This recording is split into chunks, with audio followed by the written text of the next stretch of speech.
Yeah. We are now live. All right. I gotta find it. Yay. Here we go. I guess I can put a hat on. Is this giving me a headache? Oh yeah. Hold on. Let me fix this too. We're gonna go gallery view. There we go. I got a headache wearing that hat. It sucks so well. CJ, I like his hats though. It doesn't get headaches from them sometimes. All right. Let me try to share this. Where we at? Come on, man. Load up already. Oh, there we are. We're getting some people. What's up, Richard? Oh, we went to 7. That was Jonathan, what's up, my man? Hey, shout out Richard. He was on the Team Blunt Talk Winter Chiller Championship team in 2019. He did a great job that weekend blocking. He was solid, dude. He's a beast. Rezio always gives a man. That guy's a dog. Brandon, Kenny, there we are. We're getting all Why is right. this What's coming up, up? Kenny?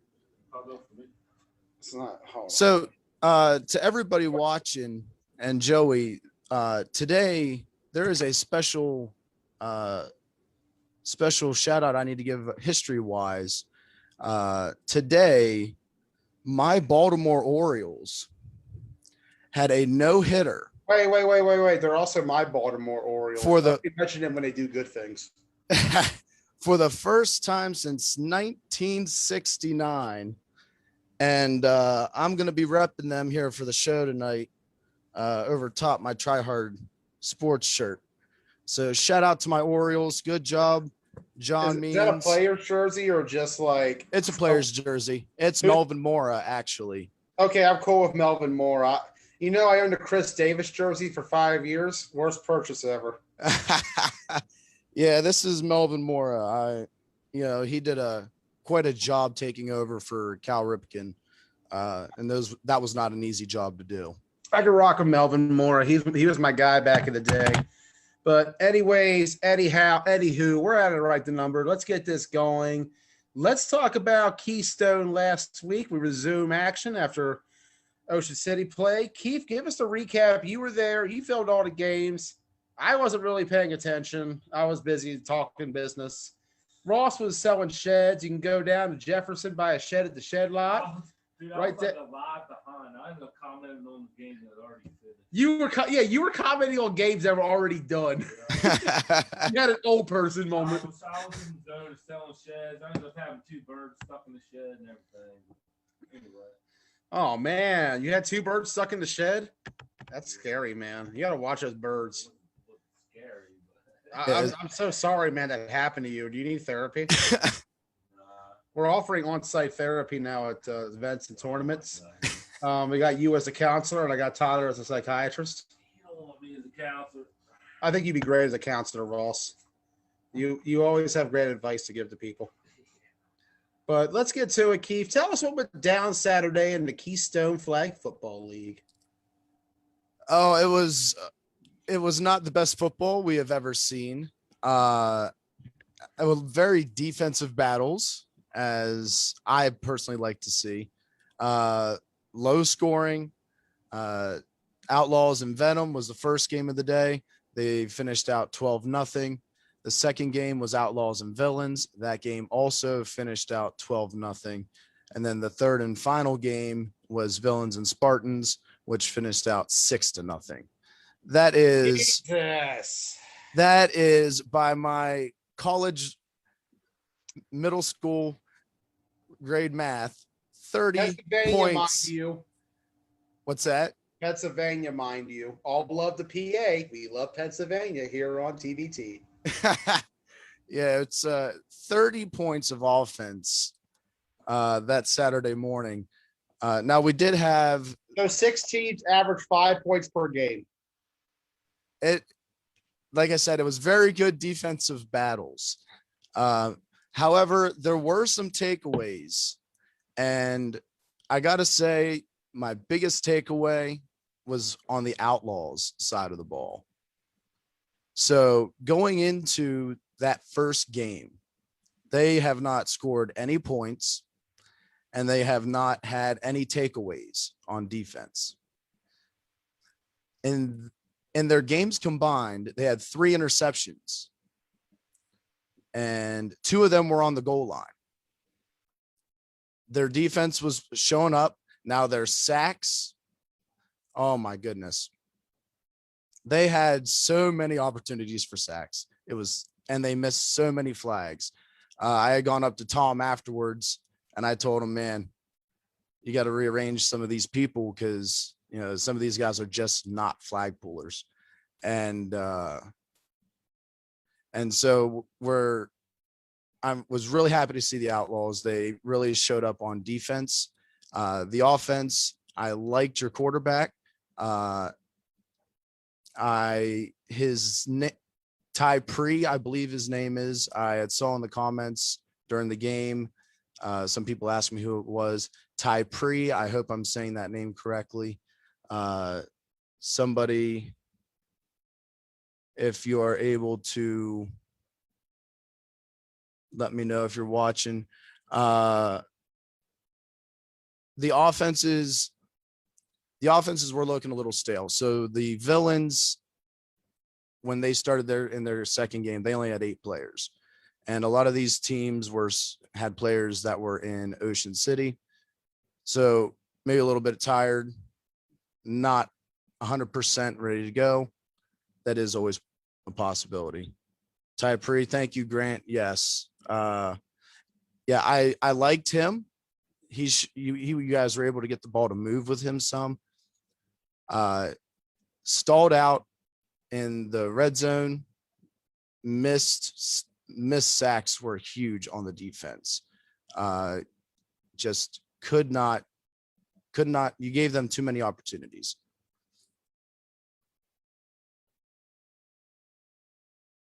All right.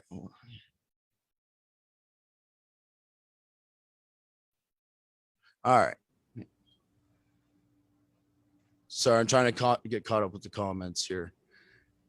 So that was the first game with the Outlaws. I think they looked very good going against Venom on defense. Their offense, just keep working with Ty Pre. He showed that he was able to get outside the pocket, make moves. He was able to throw the ball. Venom. Oh my goodness, Venom. Your biggest issue on offense is your snapping game. Lucas was running around like a madman trying to catch those snaps. It was painful to watch. And I think if you can get that center a little bit more accurate, I think you're going to see a lot more efficiency coming out of that Venom offense, because I was kind of surprised to see that they were down, or that they were only able to score 12 points. I would have thought they would have been able to put up a lot more than that. Of course, 2 interceptions in that game. I believe they had 1 in the second game.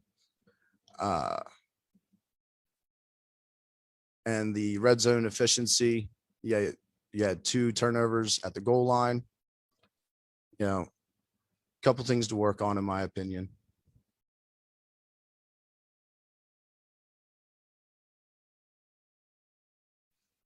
Chris, the link is, oh, there it is. Just shared there again.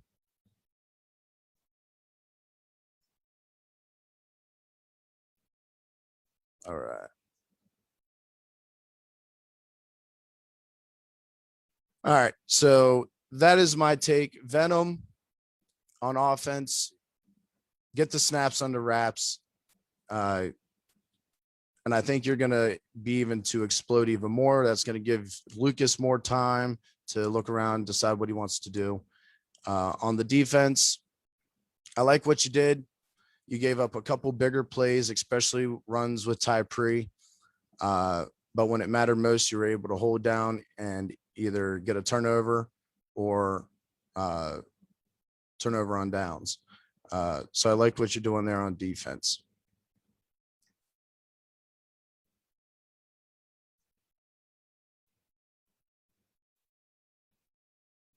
All right. And then the second game, was Outlaws and Villains. This score ended up being 12-0 as well. Again, Outlaws showed good work on their defense. They had a 2-point conversion interception, nearly ran back. I believe that was in the second game. And yeah, that was the second game.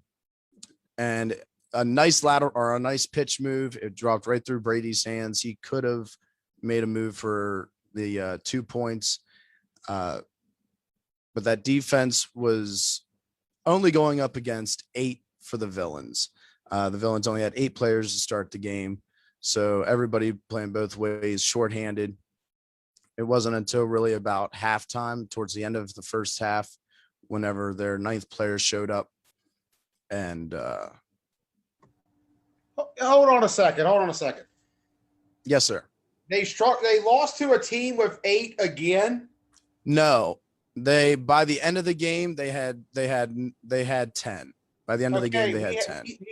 We had 10 too that day, so it's the same thing as when we did it.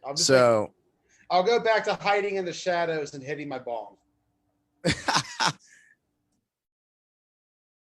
Yeah. So all right. So Joey had to go make it a little bit more negative there, I guess, bringing back previous events with this organization. But nonetheless, you only gave up 12 points to the Villains. They did have a player short. They weren't able to take advantage of it. Villains, they looked tired, and they looked like they took the Outlaws for granted. And by that, I mean the energy levels. The Outlaws were playing with a lot more energy than the Villains were. So I think that's kind of what made this game closer than it really should have been. I would have thought even with 8 players, Villains probably could have won, easily had another touchdown on top of this, or 2. But they did what they had to do, and they were able to win the game, and that's what matters. The third game, and what turned out to be the final game of the day, was Villains and Spartans. That turned out to be a excruciating game, 6-0. And that 6-0 did not happen until towards the end of the game. The Villains offense was still tired. They looked like they were just going through the motions, basically. And I remember the game was based just around the 140-yard line. It was a trench battle, back and forth. Offensive lines were not able to hold the defensive lines, and quarterbacks were always running out of the pocket, having to make moves on their feet instead of with their arms. The wind, I remember it being windy, especially when I was rewatching the games today. You could hear the wind. Maybe that's why it wasn't so successful with the air game. But yeah, they just looked tired. And then the thing that stood out for me with the Spartans, they are making a move to be proclaimed the best in the 4-state region. Now, I'm not ready to give it to them yet. Their previous week before Ocean City, they did, it was a little rough for them. But they have coming up this week the X-Dogs. And as we've been saying all season long so far, you want to be the man, you got to beat the man. And the Spartans have beaten everyone that they could so far in the KFFL, except for the X-Dogs. And they finally have that opportunity. So that D-line for the Spartans. Actually, they beat him in some other league last year, but I don't remember the name of that league anymore. I did say KFFL, to be fair. That was just me like butting in and being a nerd. Sorry, back to hitting the bong. Oh my God. Yes. All right. So the D-line for the Spartans, they are big, they are strong, and they know how to pull flags. They had at least 5-6 sacks on TJ in that game, and the Villains did have 10 players at this point. Still, obviously, the second game, so they're even They're still tired. But the D line really stepped up. They weren't missing flag pools whenever they were in the backfield, and they were breaking through, making life hell for TJ. So, hinting into this upcoming week, the Spartans and X-Dogs are the second game of the day. The X-Dogs have what you may call a warm-up game versus the Outlaws in the first game Saturday morning. So we're really going to see who can proclaim themselves to be the top dog in the KFFL this weekend. Joey, what do you have to say? What's your opinions on this matchup?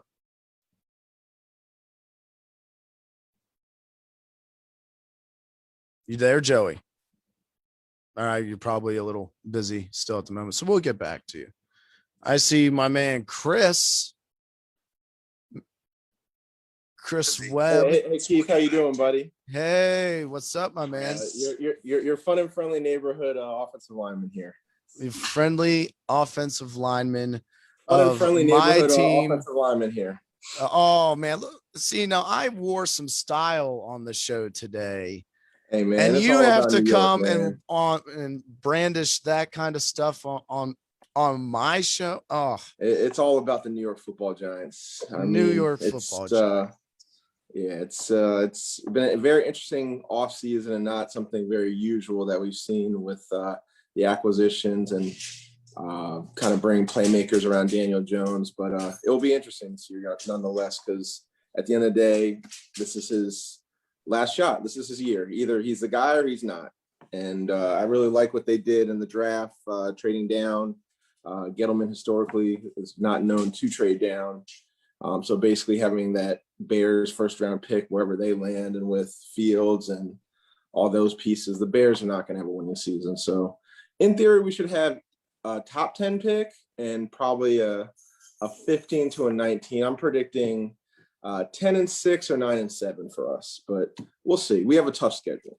Can't be 10-6 or 9-7. We have 17 games now, sir. Ooh, yes, they did add a game. My apologies. Yeah, it's throwing me off. I don't know if I like it. I guess we'll just have to wait and see. And I think for our one game they had in Miami, so that would be interesting. I have a good friend from New York that I grew up with that lives down there, so probably we'll get tickets and go and see that game. Go see Tua and Jalen Waddle. All right, well, so the Killer Bees this week, we have the final game of the week, and we play Venom. Right. What's your take on the game, really buddy? Looking forward to getting back out at Veteran Memorial Stadium. A lot of it's been a while for our team to kind of come together and play ball as a unit. As kind of everyone knows within KFFL, our guys, some guys play for different teams, so there's guys that were playing for Misfits, Spartans, whoever, Bees. So kind of getting that our entire clan and crew back together will be exciting. And just kind of as our team continues, it's now week 4, correct? Or week 5? I believe it's week 5. Week 5. Okay, Don't we're into quote week 5 me on now. that. We continue to kind of build some momentum and gain some chemistry. Got a lot of guys, a lot of definitely kind of role players that are coming along in their own. So really excited to kind of see guys continue to grow especially from a defensive perspective, and kind of continue to see the offense gel. Yeah, I think we have a lot of people to prove wrong about our offense at the moment. You know, our offense is, not held in the highest regard. Are we going to be able to get that changed, do you think? I mean, we have all the playmakers to be able to make some stuff happen. I definitely have faith in my man Houston, along with the running game and the receivers. I mean, it's just getting the well-oiled machine kind of chucking along just like a choo-choo train. You got to chuck and put it all together. And once that well-oiled freight train starts rolling, no one's getting in its way. And kind of as everyone knows, everyone expects, there's a lot of guys that have not been around that will be around kind of down the stretch of the season. So just getting those different pieces together to kind of play ball is really all the Killer Bees need to do. And the only people in the KFLFL that's going to beat the Killer Bees is themselves. So let's get that straight. I don't see anybody being the Killer Bees. Y'all can post whatever you want, talk shit, don't really care. We'll see you on the field next week. Venom, can't wait to hang 50 on you. Oh, so what do you think Venom proposes with, or what do you think their biggest challenge is as a team facing them? From our standpoint, Venom, what is their toughest? We've played them already once. I think they really struggle with just getting enough playmakers on the field. And from a defensive standpoint, just being able to play man-to-man coverage with our receivers along with get pressure. So kind of as everyone knows in football, it's all about controlling the line of scrimmage. From a defensive line standpoint, you got to be able to get pressure on the quarterback. And if you can't get pressure, you got to be able to cover somebody. But it's not fair to a DB to be able to cover a guy for 5 hours and a defensive lineman stand at the line of scrimmage. You got to find one or the other, kind of have that medium balance. As you know, as you talk shit about the Giants really kind of created that blueprint for being able to create pressure with 4 men at the line of scrimmage, which made it a lot easier from a defense perspective to drop 7 in coverage. So really kind of cool in that aspect. But from a standpoint, I believe Lucas Hall is the quarterback. Great athlete. Huh? Oh yeah. Yeah. So he's a very very team athletic guy, very shifty, can make some guys miss. So it's going to be very important for the Bees defense, especially from a defensive end perspective, to be able to contain him, use the sideline to kind of dictate and push them back into where their help is, along with just always DBs and safeties keeping their eyes out of the backfield and playing their man. And I can't really disagree with you. That's basically what we're going to be trying to do. Football 101, bro. Yep. So while I have you on, I think most people watching and that will be watching could agree that Spartans and X-Dogs would be labeled the game of the week. Would it be fair to say? I definitely agree with you on that one. Both very solid teams, have very good chemistry. And I know the X-Dogs have been around for a while and they've been playing, they've played together for a long time. So again, with that kind of earlier remark about chemistry, they definitely have that chemistry. Definitely from a O-line, D-line standpoint, and just need a little bit more skill players to kind of even that out. But if you kind of watch the film, they execute very well from controlling the line of scrimmage. They just need those playmakers to get them over the top to score points and stop people from scoring points. Who do you think is going to end up coming out on top of this game? To be honest, it depends who shows up.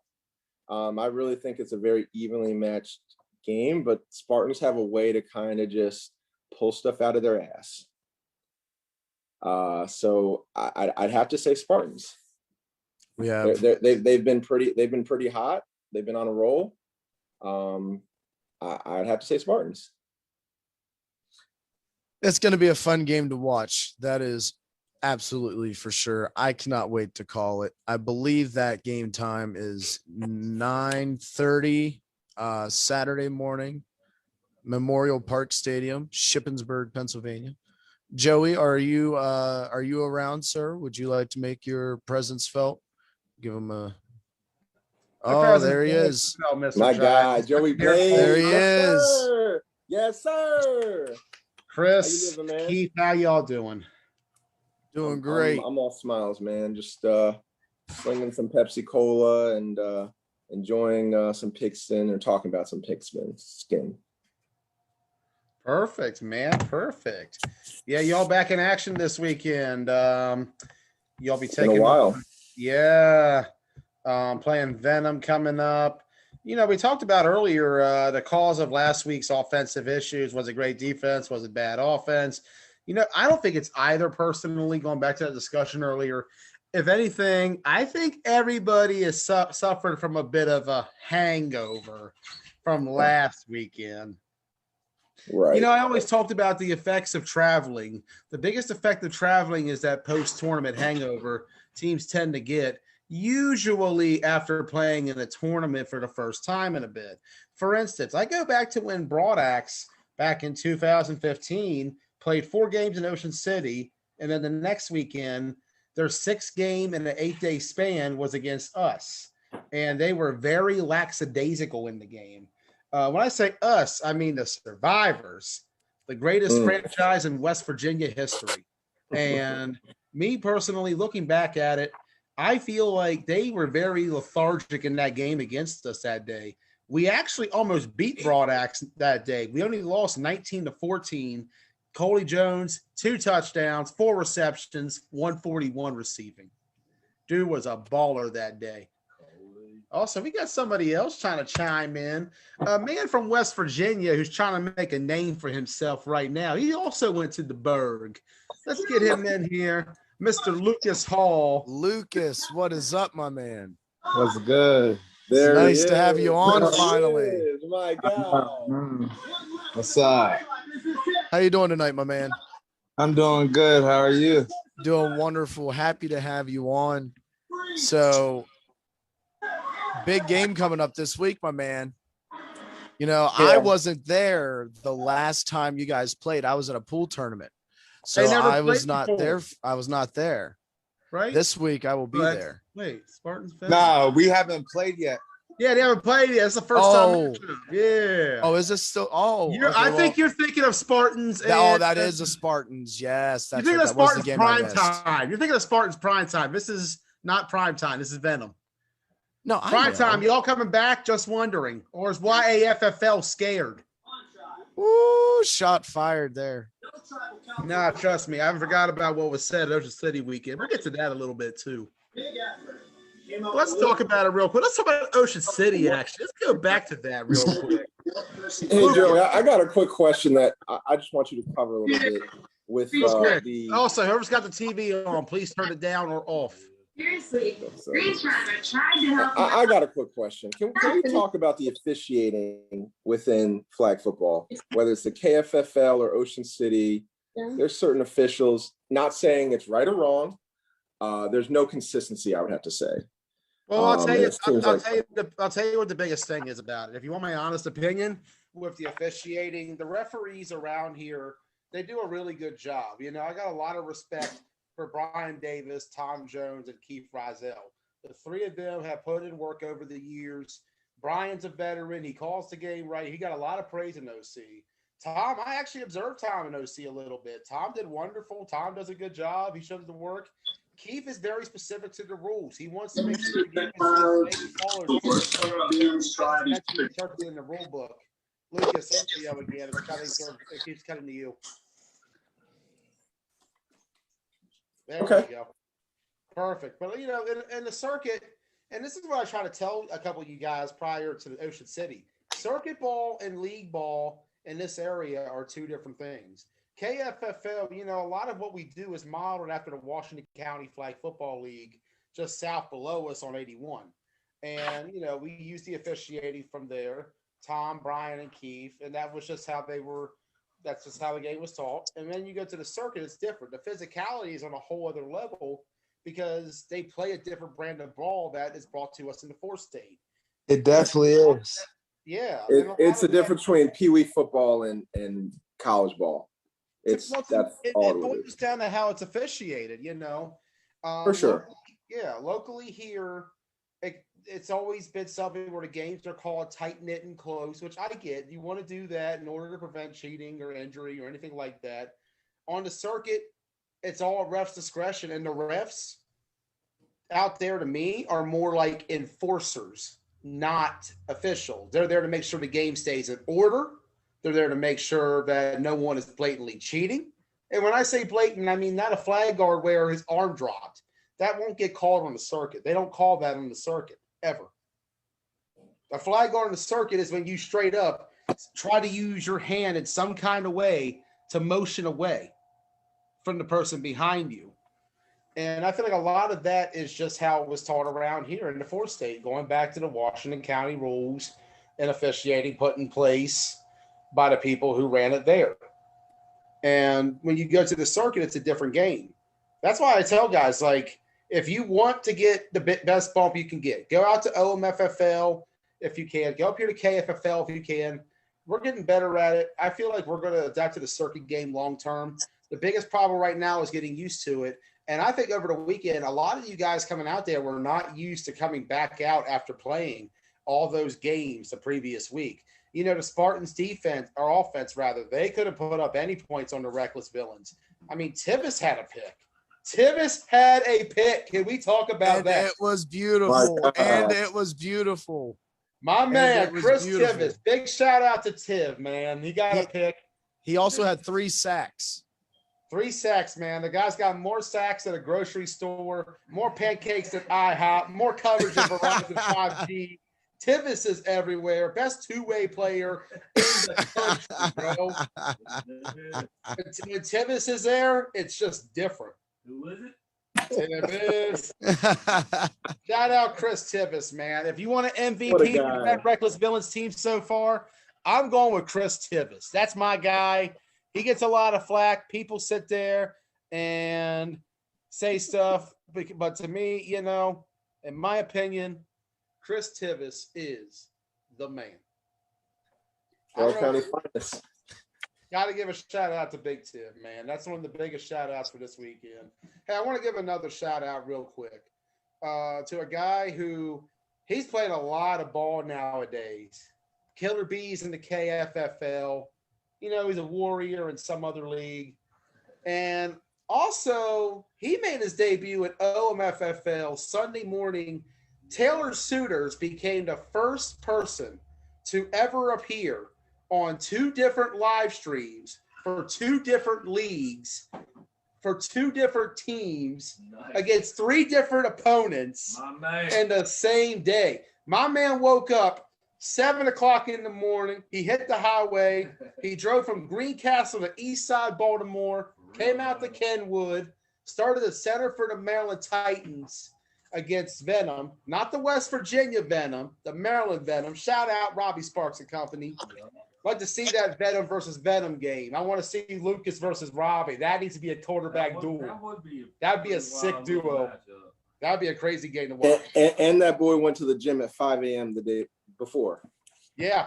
And, you know, after that, he had to play Elite Rebels at A-Team. Putting the work in. Yeah. And then afterwards, he comes back, goes over to the boat ramp, plays the football game under a bridge against some unremarkable team, and ends up, and that's where he made his second appearance. I'm sitting there, I'm watching Keith stream on Sunday. I'm like, Taylor made it to the Warrior game, man.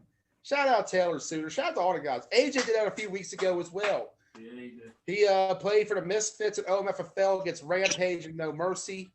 And then after that, came right back to County, played for the Spartans. Yeah, that guy, shout out to all these players who are weekend warriors, man. We're going out there. We're fighting hard.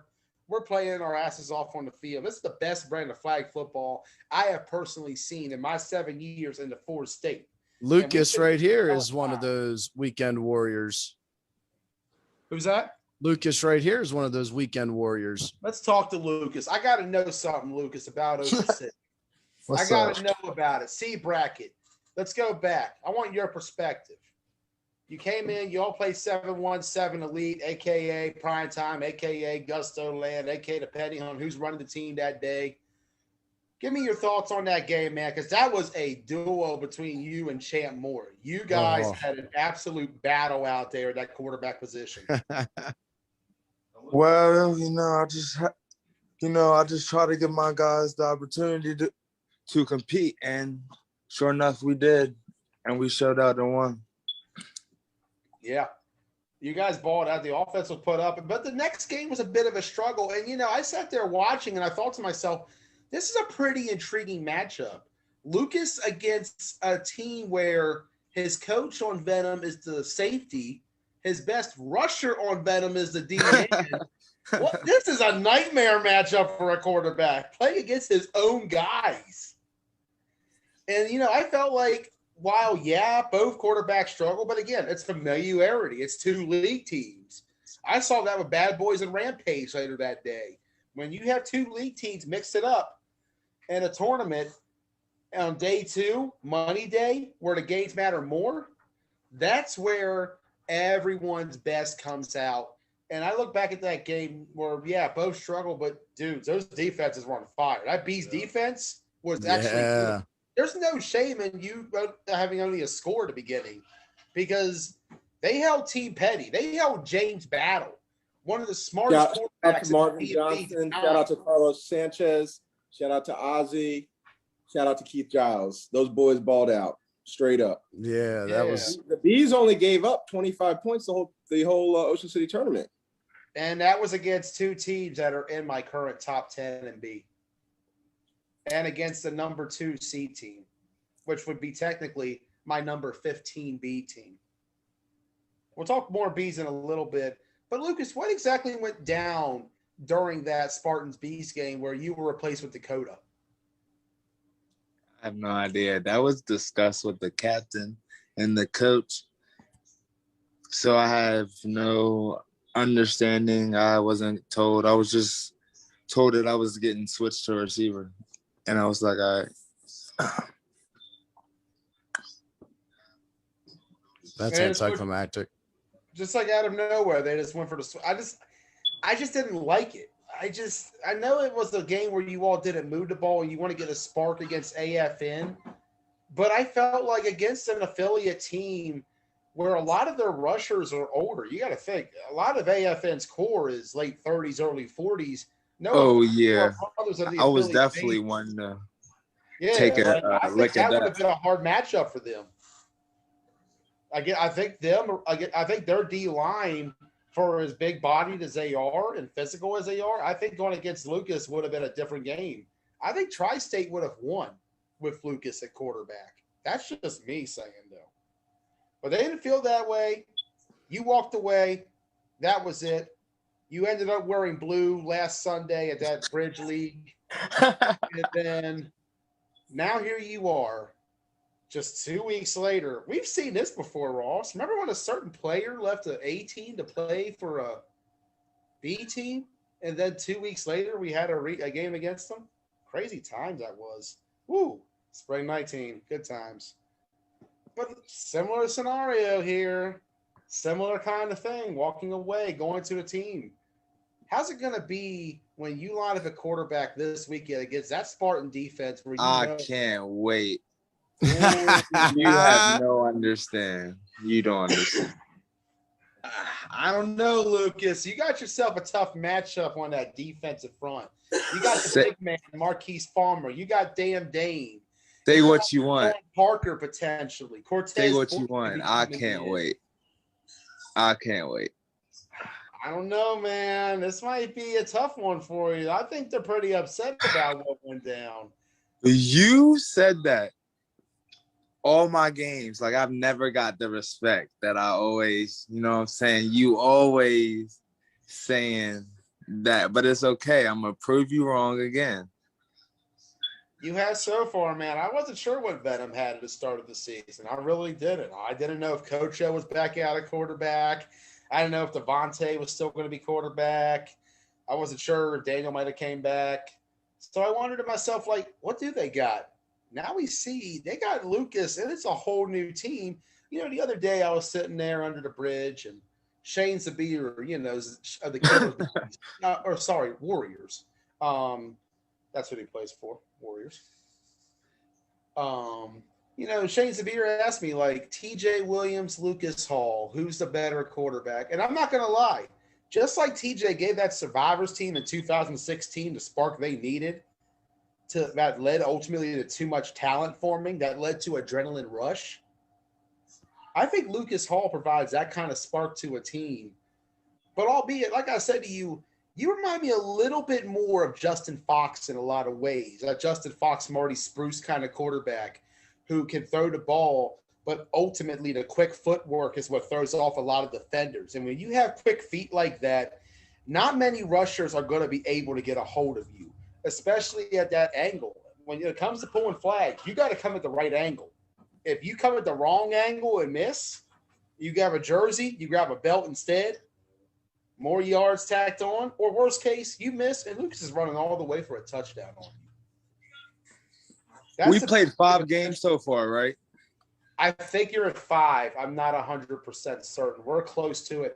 I do know we are down to 2 weeks after this week, and then 2 weeks off, and then playoffs. Okay, because only one of that game was my whole team was there. My whole receiving core was there. And guess what? This Saturday, my whole receiving core, my whole team's going to be there. So it should be a fun one. Dude, I feel like it's going to be a really fun one. Like, this is a matchup I've been looking forward to ever since Ocean City. Ever since all season, you know. I looked at – when you started playing a quarterback, I actually thought to myself, man, if the Spartans could find a way to utilize this guy with Keenan, I even thought of that idea, man. In my head, I was like, what if they did a 2-quarterback thing, a Boone TJ kind of thing? Stuff like that I think would have been sick. But now they lose a player like you who could catch, who can run, who can throw, who could play defense. Question is, though, are you ready for the challenge? Are you ready for AJ? Are you ready for Damn Dame? Are you ready for Marquise? Are you ready for this attack the Spartans are going to bring? We're just going to have to find out, Joey. I can't wait. This is the game. This is going to be a hype game. Don't get me wrong, and I do believe this is after the X-Dogs game, if I'm not mistaken, Mr. Giles. And yes, that is correct. So Spartans Venom is game 3 of the day. So when you look at it, that's going to be after X-Dogs, and if the X-Dogs have the dogs. You know who I'm talking about. Oh, yeah. The Bald brothers, Officer Kinsler, Officer Brady. It's going to be tough for that Spartans front. Keenan is going to need some time because if that X-Dogs D-line gets through, it could be a long day. Last season, you know. Yeah, they're very good. Yeah. They're very good. Yeah, and that's the biggest thing. And, you know, last season when they played each other at Marty Snook Park, that was a very tightly close competitive defensive game during a season where X-Dogs weren't really playing their best defense. X-Dogs surrendered 23 points per game last season playing in whatever that league's called. I forgot already. But you take a look back at that Spartan X-Dogs game from last season. It was tight. It was competitive. It was defensive. I think this one is going to be very similar. The real matchup to watch to me in that game is Matt Eisenberg versus Damian Cason. Those two have been going face to face for many years. We go back to the fall of 17 in the playoffs when X-Dogs took on too much talent in a game where Dame was in the backfield almost every play.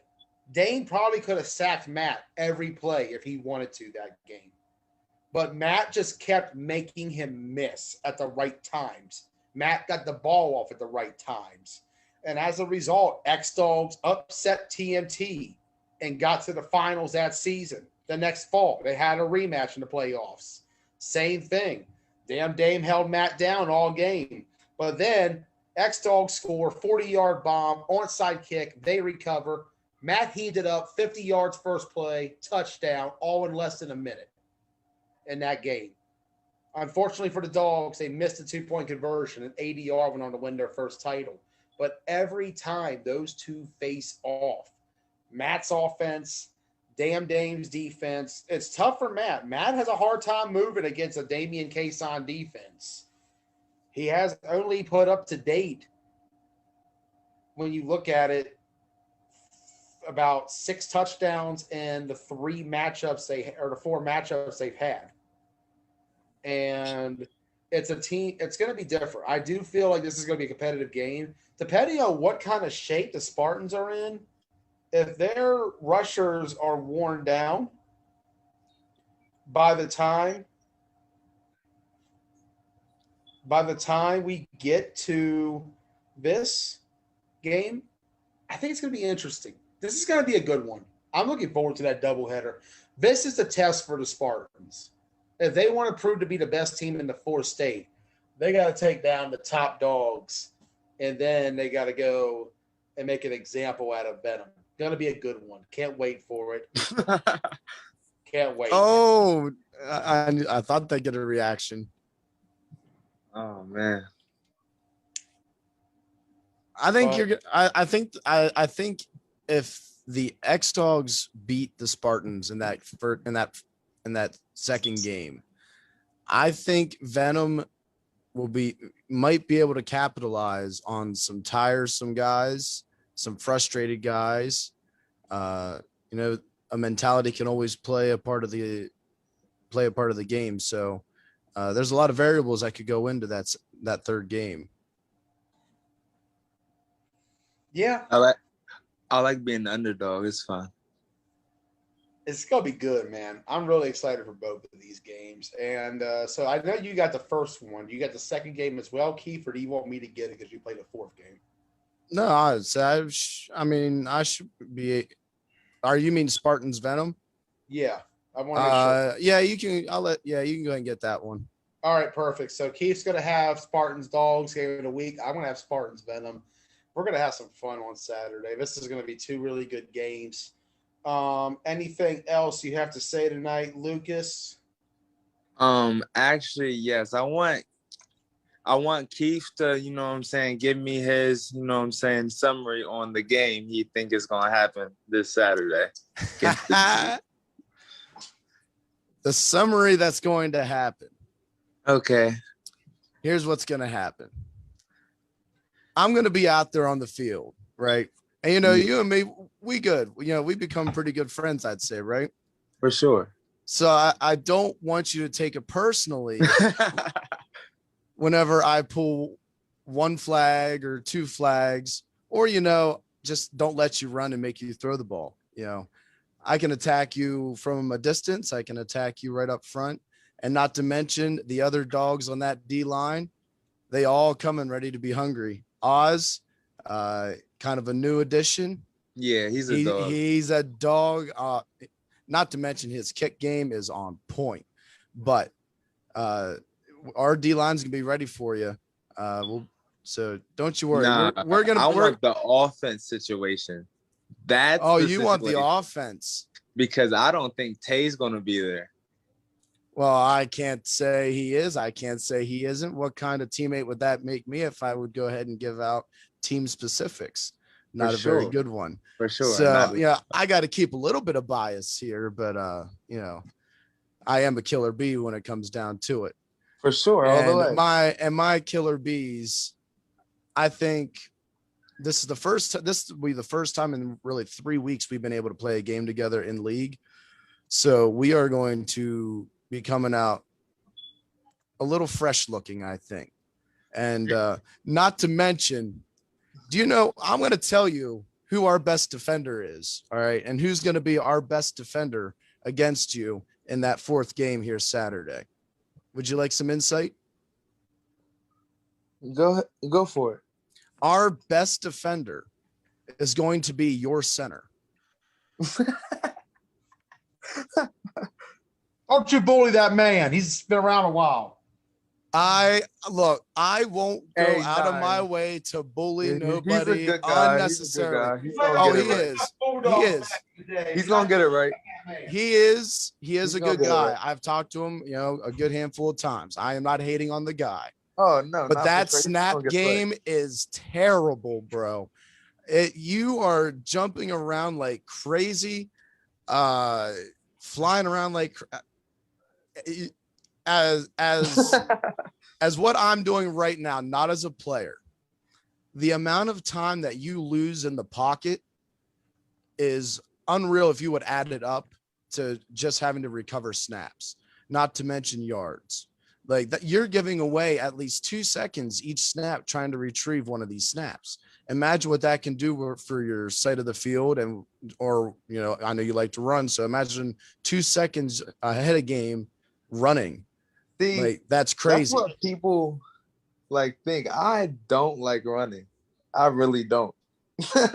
Well, I would assume you like to run. If I was that fast, I would like to run. However, I am not that fast. But well, I don't know. We'll see. My catch-up speed can catch up to you if you get by me. But we'll see that on Saturday. Yeah, we I'm about to get shall off see. here. Y'all have a good day. It's You going to be too. fun. It's going to be fun, Lucas. I'm excited to share the field with you, my man. I'm excited to see how it's all going to go Saturday. That Spartans Venom game, I feel like it's going to be very legit, and I'm really looking forward to it. I got to say something, man. Flag football here in the 4-state, it's certainly grown. And, the other day I was sitting there and I was talking to damn Dame about how much things have changed in the last 5 years alone in 9-man or even flag football around here, I should say. And then this past weekend happened. I got to say, man, I'm proud of this team. They went down to East Coast Nationals, and boy, did they make a statement in the name of the 4-state. Got to give a shout out to these guys. They're a bunch of familiar faces, and you know them very well. It's the shout out. Here they are, Killer Bees, your rec champions down at East Coast Nationals 5-man. Got to give a shout out to Eric and company. I think it's a roadshow right there in the back, standing over the white football. The other guys, I don't know. But I got to say, man, Killer Bees, they went down to East Coast Nationals. They won the Rec League championship. I got to give it up for the Killer Bees. 2 5-man championships already. Y'all won NED last year. Y'all won 5-man Rec down at ECN. That's a big statement. Eric Hardy, you're a genius, man. 9-man chip and a 5-man chip. I gotta say, if there's a new Jerry Jones in the area, his name is Eric Hardy. Oh my God, I fucking can't with you. Yo, you guys did great at East Coast Nationals this week. Oh yeah, we did. Wonderful. Oh yeah, we did. Shit. Yo, I gotta give it to y'all, man. Like, you all, to me, really showed what this team can do when it comes to this sport. I got to give a lot of praise to the Killer Bees. They went out, they won, they got that dub. East Coast Nationals 5-man contact champion. Trying to see what's going on. Have you got a guest chiming in? Got somebody popping up there. Oh, that's who iPhone is. I had no idea who was about to pop in for a second. It just said iPhone on my end. Oh shit! Can y'all hear me? I can hear you, Dame. I can hear you. Yes, we can. How y'all fellas doing today? Doing good, man. Happy for Keith Giles and the Killer Bees, 5-man Rec champions down at East Coast Nationals. Sorry I couldn't make it, fellas. Just wasn't the right time. The talent pool is deep, man. I don't know where Killer Bees are pulling from, but shoot. I got to tell you, man, if those guys can make it up here to the 9-man team, I think Cardi has a dynasty on his hands. But let's get back to 9-man. We'll talk a little more 5-man in a moment. But going back to 9-man real quick, Dame. Spartans, y'all played last week against the Villains, 6-0. I'm sure you enjoyed the old school game that broke out on Saturday. Very defensive game. I know you're all about the defense. You gave TJ Williams a donut, even better. Give me your thoughts on that game on Saturday. So, I mean, everybody watching, it was a little sloppy on both ends. Spartans offense, Reckless Villains offense, shit, our defense, their defense. We all made some boneheaded plays and just didn't capitalize on opportunities that was there. But defensive wise, I'm happy. We shut TJ down pretty much. Like Keith was saying the whole time, the ball pretty much stayed around that 40-yard line area. It just a little tug of war here and there, but It he was a couldn't really do great much. trench battle. Oh yeah, well, I mean, TJ's definitely got himself some offensive alignment and defense alignment over there with Reckless Villains. And shit, he even had some weapons out there with Wayne and Coley and Marley. So I mean, he might only had 10, but he had a good 10 out there. They probably would have beat half the other teams in the league with that 10. So I mean, we realized they were missing a lot of people. We were missing a lot of people, but we're finding ways to win. Like, it may be ugly, it may be 6-0, it may be coming back after we were already up by 2 scores. Most of these games, young teams are losing. Young teams find a way to lose when they're starting off these teams and shit. The fact that we're having these humbling moments and we're still coming out on top with the W, I mean, we're learning from these situations, definitely. So it feels good. And then to hold TJ to 6 points in 8 quarters. That, yeah, I mean, me and TJ personally, we got a little thing. Like, I don't ever want to lose to TJ. TJ don't ever want to lose to me. So Rivalry that goes back all the way before Too Much Talent became a thing. yeah, shit. Honestly, it even goes back to a little bit of high school shit. It's been 10 some years this shit been going on. So don't ever like to lose to that man. So the fact I could hold his offense, the Spartans could hold his offense to 6 points in 8 quarters. And shit, even that touchdown he did score in the first game was a little tight end dump and we missed flag pools. It wasn't like he's been picking us apart. The fact I had that man talking about wait till Boone gets here, like the fact that he's as a quarterback and the captain of the team and he's relying on somebody else to sort of come save the day is kind of funny. Now, I do want to say one thing. The Villains did have a touchdown in that game.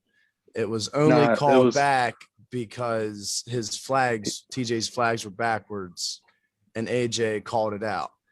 He got pulled on like the 5-yard line. Leave it to He didn't even score. On somebody again. Nah, AJ played that shit. That was a brilliant football play, and I kind of praised it whenever it happened. Dirty, maybe a little bit, but it was all fair game. All fair game. Yeah, but it's good strategy. I did similar last year where I called out Ron saying the F word and told Keith he said it, and Keith threw the flag.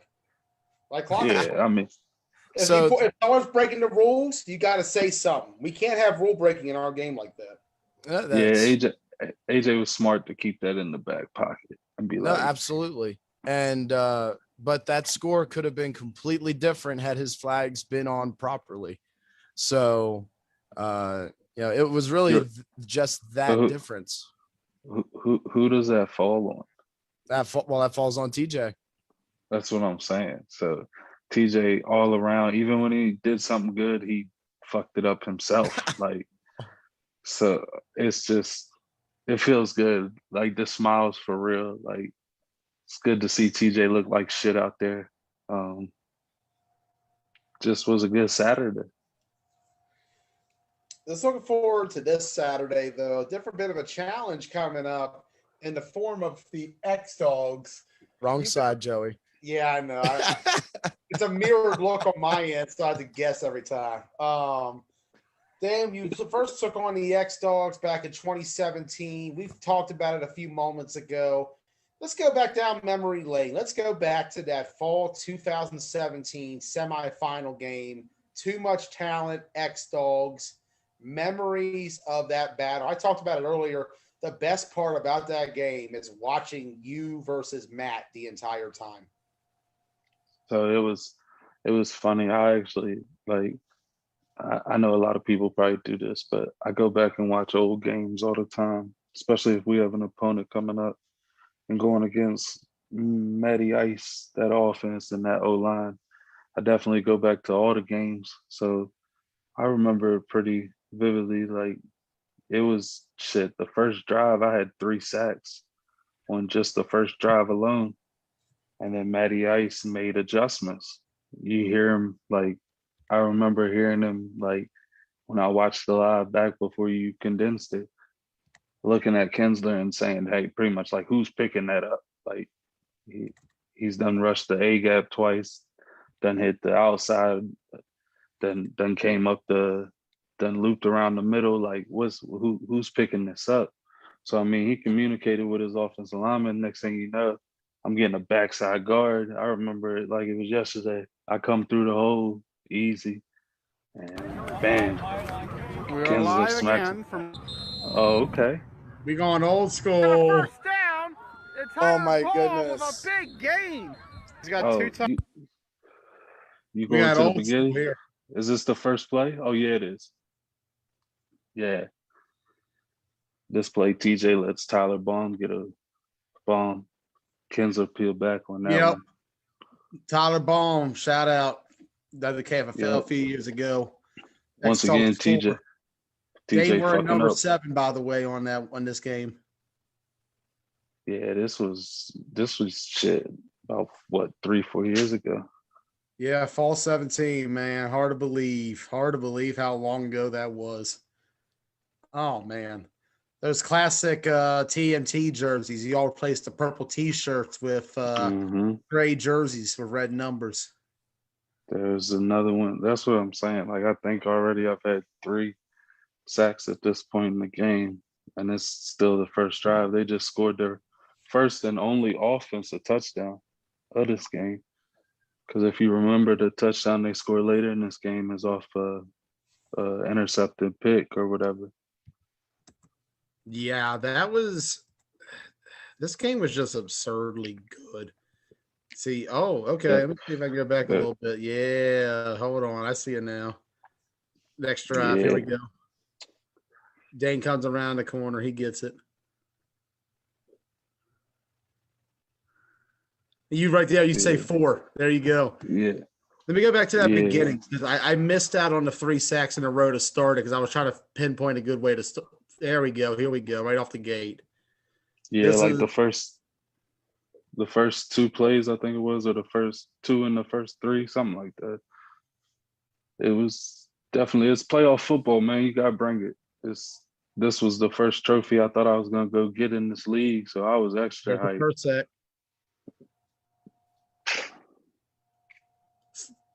Then you got a quick. Then Matt had a quick one out here, and that's when Baum got the big play. Yeah. So we missed Tony for first play. There we go. So we weren't that far behind.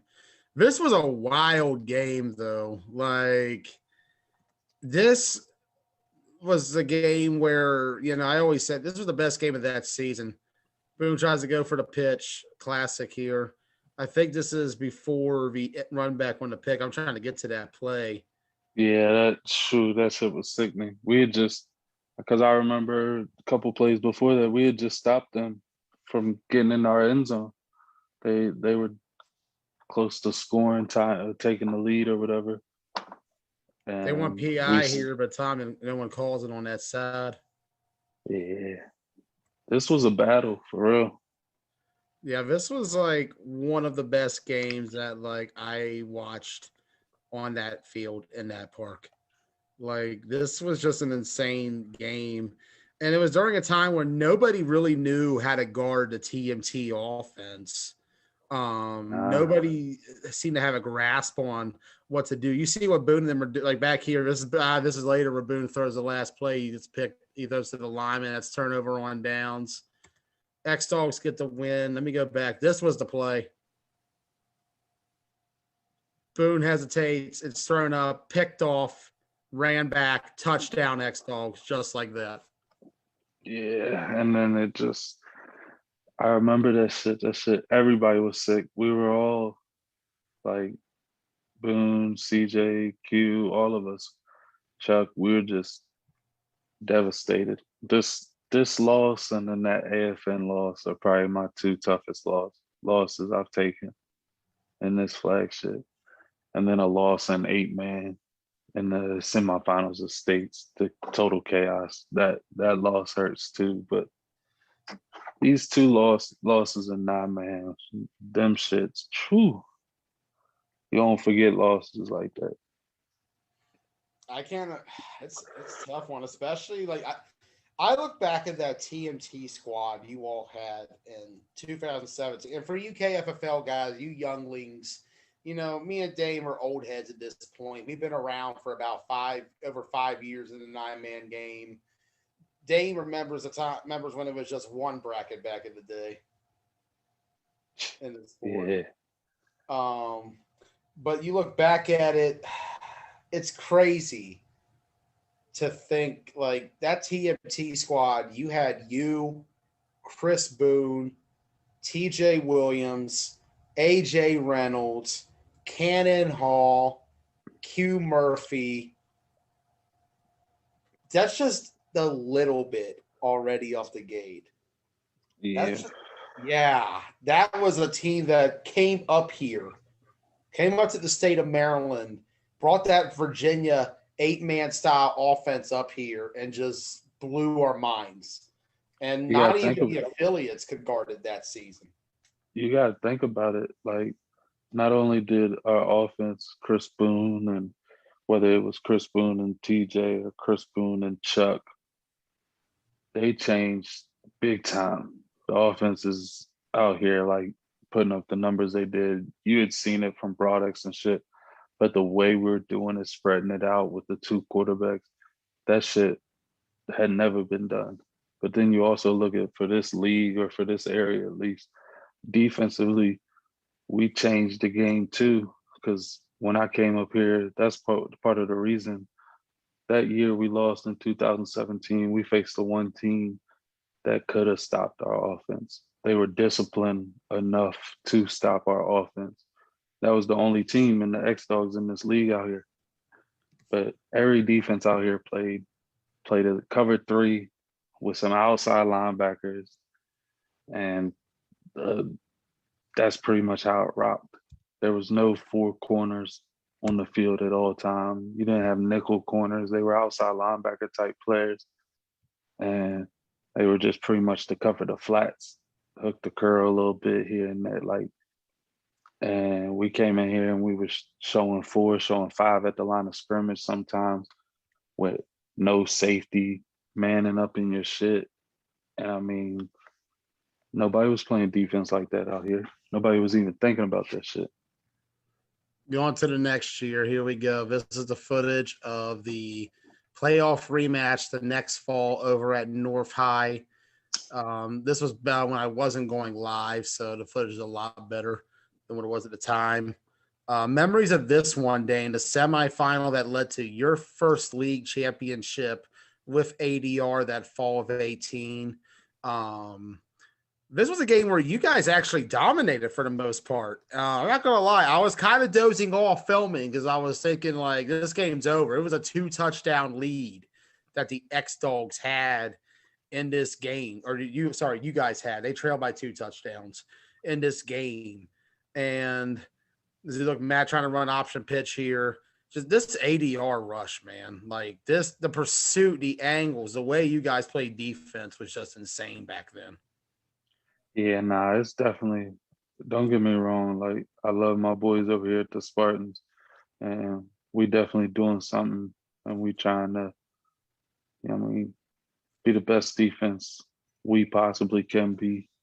And we may look like this a little bit because of the schemes I'm running and shit, but I miss this shit sometimes because this shit's gonna happen. You know what I mean? Like, buying time. Matty Ice is a dog.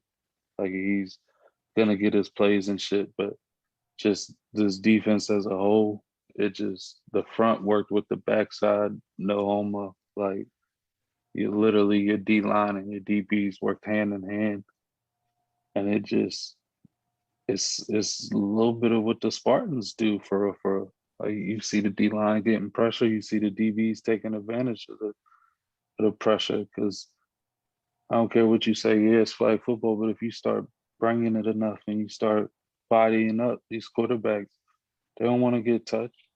They're gonna get rid of it a little earlier, force something, and DBs got to step up and make plays. Facts. But Absolutely. this game, to keep it 100 with you, like X Dogs really didn't have the athletes. They have the O line and stuff, and Matty Ice is gonna make plays, but we just we're all over the place. Like they don't know what to do with our front. We're coming like they're literally broken plays every time. Like there's there's no other choice. Like it's showing 5 at the line sometimes. We just miss flag pools. X Dog's gonna take off on that. And you saw that earlier on that play where you guys had George dead to rights in the backfield, and he just We was got to able to body up. Yeah. We got to body up. Can we give praise to George Nunn? He's been around since 1993. I was about to say, how old is this man? George Nunn, I think he's my dad's age, so about 51. He started in 93 playing 9-man flag football up here in Hagerstown. And he still gives it his all. I love watching him on the field. That boy Coley. Yeah. Coley with the pick. That's what I'm saying. But you saw right there, Matty was moving the ball on our defense. He's gonna find a way. He always does. Like that's the thing about Eisenberg is that, and you go back to that game in 2019 even. Let's go back and like that one. You remember the championship game 2019. We hyped that one up in a big way. There was a lot of talk going in. Both teams were clearly the two best teams in the 4-state in that year. And then we got the matchup in that championship game between ADR, X Dogs. This one was just a crazy one to watch early on. As X Dogs, they played closely. This was actually a very close game at halftime, around 14-13. ADR took the lead. That front was sick. That you have Brady, Kinsler, and Chili. Yeah. Just that's them 3. And then the snaps having a hard time to boon there. And when you have a D line like that, that really can cause a lot of issues fast. And Matt trying to get away from the pressure. This ADR line just always brought the intensity. Yeah, we do. Not only do we have dogs up front, because it's just like the Spartans. Spartans got dogs up front too. We do different things. Sometimes we overload a side. Sometimes we stunt. Sometimes we just bring everybody. And when you mix that up with the fact that we got guys who can already win one-on-one matchups, it's going to be a problem up front. And then also DBs. You got to have DBs because if you can't cover nobody, it don't matter how quick you get there. If he open in 2 seconds. And against X Dogs, your DB's got to play really good discipline because those broken plays that Matt and them are really good at can just cause so many issues for a team. And if your DBs lose sight of what's going on or get distracted by one thing, it's over because the receiver's already behind them and Matt's already seen their location. Yeah, and I mean, like I said, he finds a way. Like there I go missing the flagpole and big play. That's when I think George beat the old man beat the other old man. That's when George beat Boone on a post route or something. Yeah, Boone took a beating on defense in this one. I think Baum stiff-armed him too at one point on a touchdown play. But yeah, we made a big comeback in that second half. Oh yeah, we made a change. We said we're gonna let Boone focus on offense because he's gonna have to carry the weight on offense. And we went ahead and pulled in another DB. And I think that adjustment, I don't think really They might have some big plays, like maybe here or there, but for the most part, I think making that move, making that adjustment really shut down. Because at this point, it's like, oh shit, X Dog's about to do this thing. We made an adjustment. We did what we had to do. And I mean, the rest, you'll see. Man, it's always a good one. Like whenever we see that matchup with you and Matt offensively and defensively, I'm really looking forward to that one. Let's go talk about another one. Venom, the second game. I know you're focused on X Dogs. Venom's not a thought yet. What are your impressions though of this Venom team? You know, there are also a bunch of guys coming from West Virginia playing in the league. Um, they're I feel like they've done a really good job in their first season coming together as a team and putting together an underrated squad here in KFFL. We weren't sure what we were getting, whether it be Green Machine, Survivors 2.0. But this Venom squad, I feel like they are a squad that while they may not have all the talent in the world, they have enough guys that they'll come out every single week fighting. They're They just gonna a fight really with overall tough team. they're definitely gonna put up a fight, and I don't mean this in any disrespect, believe it or not. But this is gonna be their Super Bowl on Saturday. They want to beat the Spartans. If there ain't nothing else they do this season, Venom wants to beat the Spartans. So they gonna bring it. We gotta go out there and handle our business. There is no reason why we don't beat them handily by like 2 or 3 scores easily. They got some athletes. They gonna go out there and they gonna fight from start to finish. They played the X Dogs close. They played some other good teams close. So they gonna bring it. They're not gonna lay down. Lucas is a dog. Ain't gonna take nothing from him. He's shifty. You gonna have to body up. You gonna have to come at him in waves. Everybody gonna have to stay in their lanes and get pressure and not over pursue or not get too far upfield. It's just you gonna have to box him in there and make him throw the ball. I don't know. I haven't really seen how he does when he gets hit a couple times. So I mean that's gonna be something we're gonna have to see how he reacts to that, because it's gonna be a physical game in them trenches, and Venom O line ain't ready. I'm just keeping that 100. Luke is gonna have to run. You know, I talked last week about someone has said to me that they felt like Lucas was a younger TJ. I didn't see it quite like that. You may have known TJ when he was younger, though. What quarterback would you compare Lucas to the most that you've seen so far in your 9-man journey, Dane? You know, it's crazy because I mean, it is sort of like a little TJ as far as some of the moves he makes out there, some of the moves he makes off the field, leaving teams because he might not get what he wants and how he wants it. So it honestly it is like a little TJ out there. I mean, he's gonna make you miss. He's an athlete. He can play anywhere on the field. He's not gonna sit in the pocket and pick you apart. It really doesn't matter if he has a good O-line or not. He's not gonna sit there because TJ's showing that shit this year. They're sort of the same in that aspect as they want to get out the pocket regardless. Against some of the teams in the KFFL in Washington County, you can do that shit. Against other teams,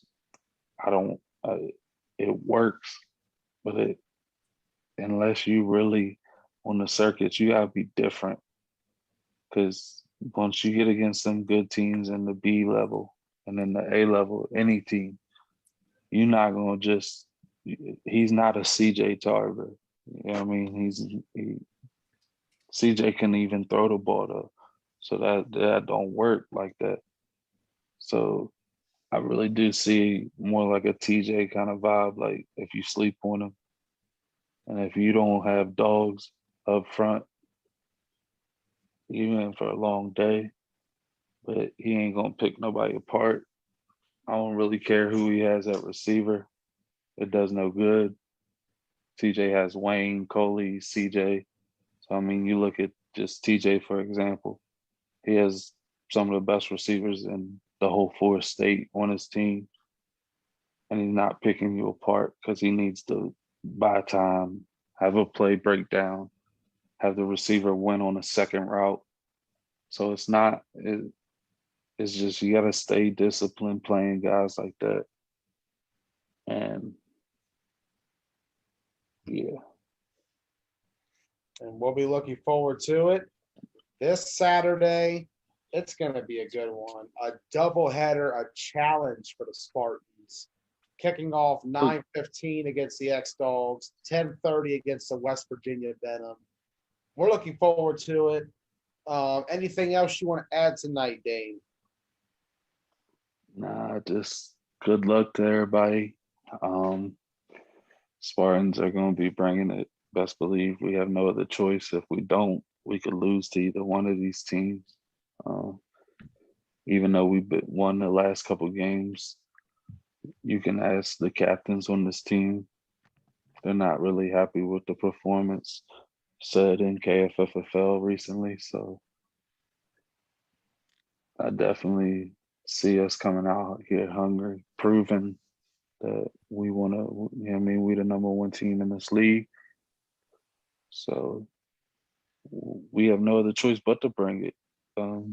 People tune in, 9:30, it's going to be a battle.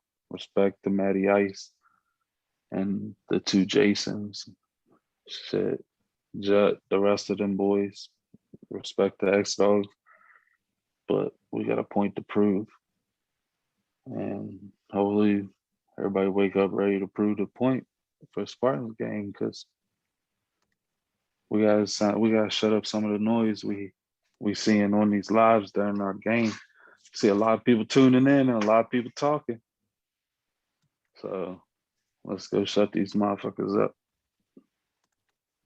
And we're looking forward to seeing what the Tri-State Spartans do this weekend in the Keystone Flag Football League, as they'll have a doubleheader against the X-Dogs in what will be the game of the week for sure. Maybe game of the season up to this point. It's going to be a really good one, man. I don't know. I'm excited as hell for this one. Primetime rematch at some point. That needs to happen soon. I agree. But yeah, that game would be. Yeah. Well, I appreciate y'all having me on here, man. Keith and Joey, y'all my guys. Appreciate the love. I definitely want to hear what y'all have to say about who y'all think's gonna win. So I'll keep watching for y'all do y'all's little picks and shit. Heard that. I didn't even realize. Yep. Nope. Sounds good. Appreciate it, Dane. All right, bro. Oh man, talking about the picks. You know, we did recap all the games from last week, and we have looked back at a little bit of Ocean City here today. We reminisced about some history matchups. And speaking of history, who is that I see up there in the square there, Mr. Blaze? The man who won the first ever 5-man A and 9-man A championship in the fourth state, Mr. Chris Boone, a Keystone Flag Football League legend, undefeated as a starting quarterback on that field. Shit. Is he the best quarterback in KFL history? We'll see. But right now, Chris Boone added another trophy this past weekend when Showtime and the Killer Bees, of course, won and the Killer Bees 5-man contest. What's going on, fellas? How y'all doing? What's up, Boone? Shit, just my damn voice is gone. Too much yelling and screaming and celebrating over the weekend. That's Knowing a voice you- well earned. Knowing you, Boone, you probably played about 15 styles and 45 games.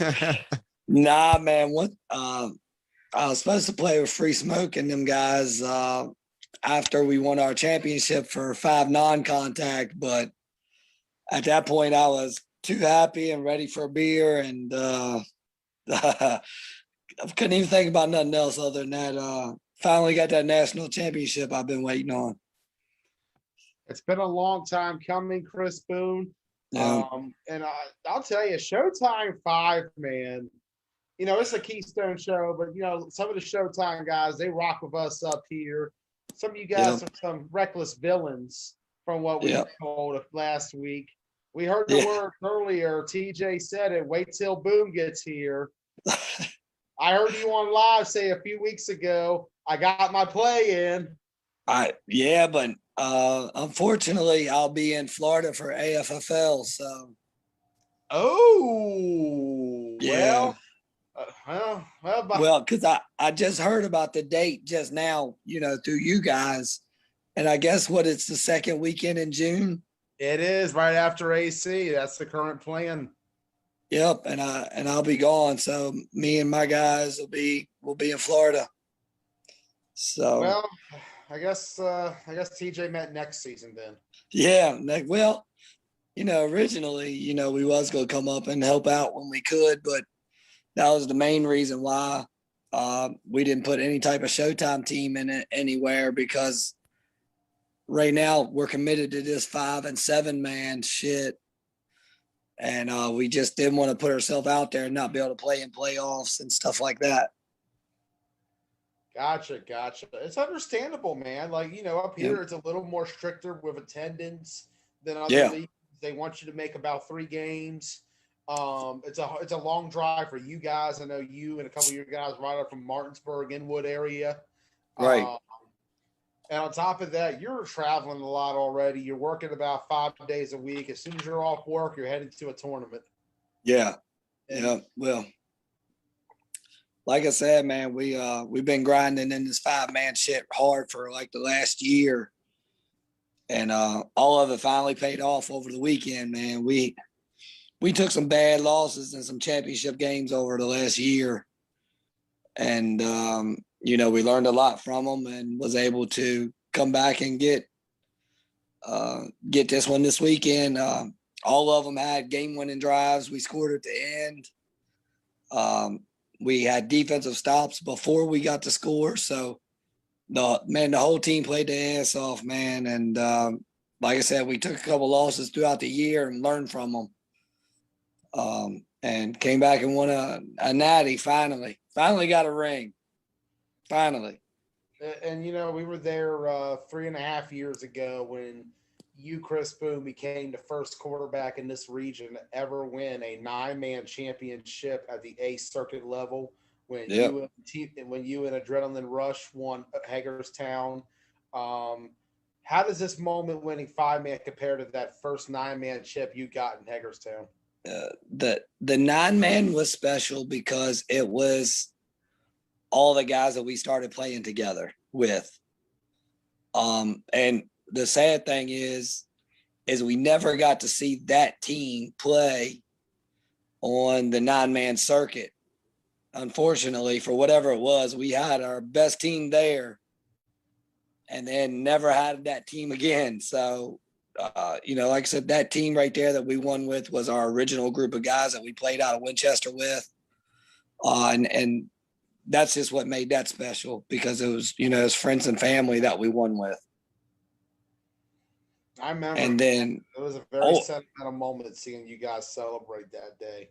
Right. Yeah. I mean, we all became family that day. It was great to be a part of.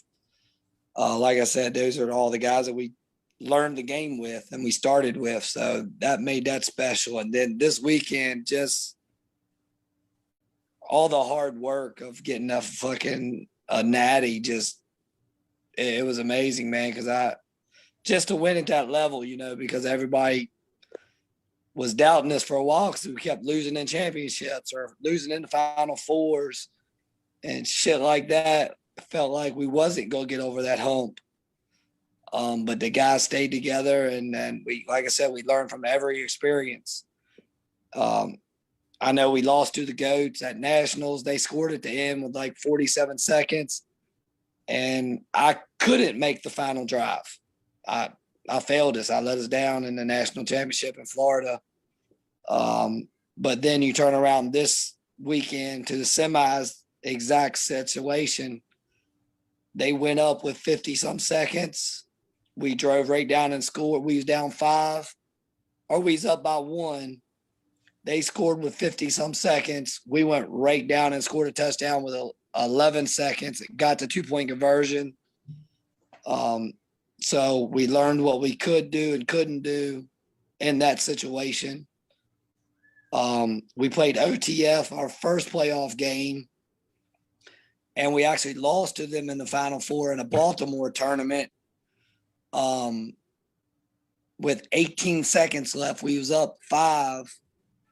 A receiver ran a fly, and Sean Parker tripped with him and fell down, and they just got a wide open touchdown on like a little crossing route. So we played them in the playoffs. We were tied with them. They had the ball. We actually knew what play was coming. It was the same play they ran to beat us before. We stopped it. We got the ball and went down and scored it to end the game. So all the shit that we went through throughout the year of how we lost in Final Fours and championships all came through for us this weekend. So just to get over that hump and get to be on that biggest stage and be the best 5-man team in the country is pretty good. And I gotta tell you, man, I think I think this is your greatest achievement on any flag level. Like this is 100%. Yeah, 100%. This is a natty in your home state. Right. Yeah. And I had a game-winning drive under 18 seconds in all 3 of the playoff games. So I actually played my best football at the right time. Not that the whole team didn't. The whole team played great. I mean, Tavon Baker was the MVP, and he was clearly the best player on the field the whole weekend. There wasn't a player out there better than him. So he walked home with the MVP. Mayo walked out of there with the defensive MVP. He ended 2 games with interceptions in the playoffs. So that's pretty tough too. So, but for me personally, I played my best when I needed to play my best, and we got a ring because of it. So I felt good on my end, and the whole team, we all supported each other and played well. There, not one time through the whole weekend did we argue about anything. We stuck together, and we finally found our way in this 5-man shit after a year, and I really believe we're the best team in the country. I think there's no doubt about it at this point. You know, you go back when we were there 10 months ago at East Coast Nationals, main event championship game. That came down to the wire. And then you guys got revenge on main event in Florida, beating them. Then you go back, losing to the Valley Goats down at UFFL Nationals. Then beating the Valley Goats in the semis to head to that championship game over the weekend. Yep, exactly. And this is the thing, what people don't realize about this past weekend, it was probably the best comp of any tournament we've ever been in because every team was extra loaded. Like the Goats had Webb and Pomo. So it wasn't just like people's normal 5-man teams. They were all extra loaded. They all had top-notch talent added to their roster. So for us to go out there and get that done, man, it's fuck. I'll remember it forever. Man, that was that's one of those wish I was there to witness kind of moments because it's been sweet to see like guys that we've been watching play and grow over the last 4 years. You know, earlier we were watching that TMT X-Dogs game from 2017 with Dame. The one in the fall. Yeah, the semifinal. Yeah. We've watched both. Well, actually, we watched both games, all 3 games, 2 semifinals and the chip game in 2019. Nice. That was the best. The fall one was the best game I ever seen Damian play. He was the best player on the field that day. Yeah, he balled out, man, and Yeah. I always like seeing that matchup. I always say between Matt and Dame, just like just seeing each guy trying to like outdo the other every play. It's insane. Right. Exactly. Let's get to the talk of this weekend's games, gentlemen. With that transition, let's go and start it off. First, I want to say I really want to see 5-man start being played at a larger level in this area. You know, Showtime's in it. We have a talent pool of like close to 500 players in this area, maybe more than that. I've lost track at this point. We just have guys pop in and out each week. Yeah. I think the market is there for it. It's something I like to see happen. I think it's something where a lot of the skill guys, and I know big guys might think it's not for them, but there is place for big guys in 5. Yes, and to be real, most of the top teams use big linemen. So for teams to think they don't use linemen is kind of bull, because you go Judah uses a big lineman, Main Event uses a big lineman, the Goats use a big lineman, Infinity, who we played in the championship, is from Carolina. They use big linemen too. So all the Becks use big linemen. So realistically, if you take, and Fruition plays big linemen. So out of the top 5 teams in the country, Showtime is the only team that don't use big linemen. So for, big guys, don't get it twisted when you hear 5-man and you think it's only for skill guys, because it's not. Facts, absolute facts. Let's get to predictions, fellas. This week's games. I don't know how much KFL have you got a chance to watch yet, Boone? I pretty much watch it all. I'm just that guy. I like to keep up with, my friends and the leagues around me, shit like that. So I've pretty much watched. I might have watched damn near every game, but maybe like the sorry ones. Like last weekend's games. Right. Well, once I hear a game is like 35-0, I won't check it out. But games, if they're similarly close or I haven't seen them play, I'll watch them, just because I'm a freak kind of guy like that. I just need to know how every player is and how they play. No, that's one of the reasons why after this weekend, I believe Chris Boone has solidified his argument as the greatest flag football quarterback in the history of the 4-state region. I don't think there's an argument for it at this point, and it's because of what he just said. He studies players. He watches games. That's something where being around Boone and TBT, it was insane just watching him call plays and control not even just the players on his team, but the defenses against him. Of course, Keith, you saw that firsthand on a few occasions yourself as a defender. Yes, sir. It's not easy whatsoever. Even if you can get to him, you're gonna miss his flags. You're gonna miss even on one foot, he's hard to get. Now, I do have a question. Are we ever going to see your full-time return to the KFFL? Man, maybe in the fall. We'll have to see. Right, like I said, right now with 5-man and AFFL is kind of hitting. I like what y'all doing up there. You're fucking. It's a good league, a good field. You're great. A lot of guys up there are great. Everybody's so nice and shit. So it's really nice. You can go up there and chill and hang out, even if you got a bye week. So I do like what you got going on there. Now in the fall, what day will you play? I believe we play on Sundays. We are gonna be looking into that very, very soon. Okay. Let's just put it like that, because it's going to be an interesting rest of the year ahead. But let's talk spring first. We're still about a few months away from fall. I'm sure we'll have some details on that sometime around July. But for- I haven't won the league up there yet, so I definitely will be there to get that championship. 100%. So I will have that on my resume You won, before you I'm won done. last So, year. Like we just won one last year. Did you already forget? I didn't think we won the league. I thought we won the tournaments. Nah, that was the league we won last fall. Oh, that's right. We beat the bees in them. Shit. yeah, you're you were right. on 1 foot. Remember? Yeah. Like, Yeah, Philly, you're right. and you told the whole line, make sure you don't get sacked and don't allow to sack. Yeah, I forgot about that. Who forgets Okay, about well, the I'm good then. championships he's Yeah, won at this point? Whenever you've won so many. Yeah, I'm part-time up there for now on then, I guess.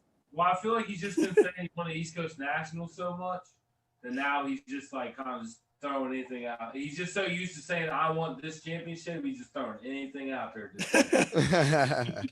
Nah, I like to have one every league around. I like to have at least one in. So I got a couple. I got to get to OMFFL and I got to get Virginia Beach and then Maffle. I'm gonna get one of them too. So once I get those three, I'll pretty much have all of PA, Virginia, Baltimore.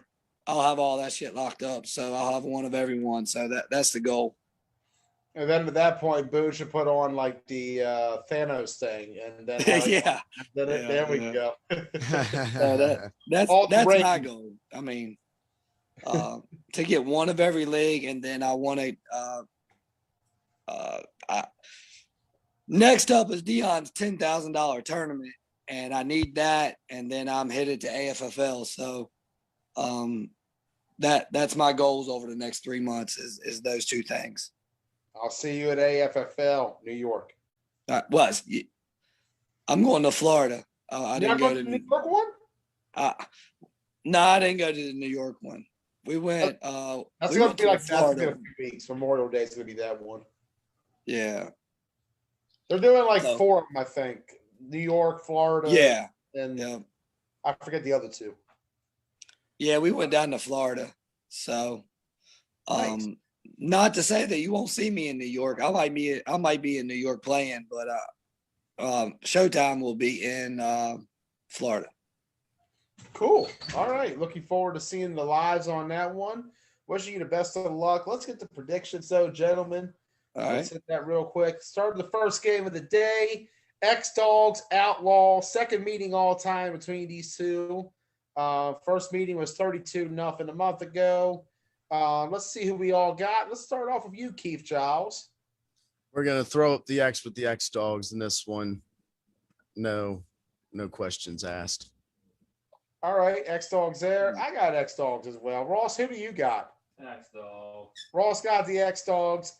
Boo, this is going to be a tough question. X-Dogs or Outlaws? X-Dogs 27-6. What's your advice to Outlaws right now? They haven't scored a point yet this season.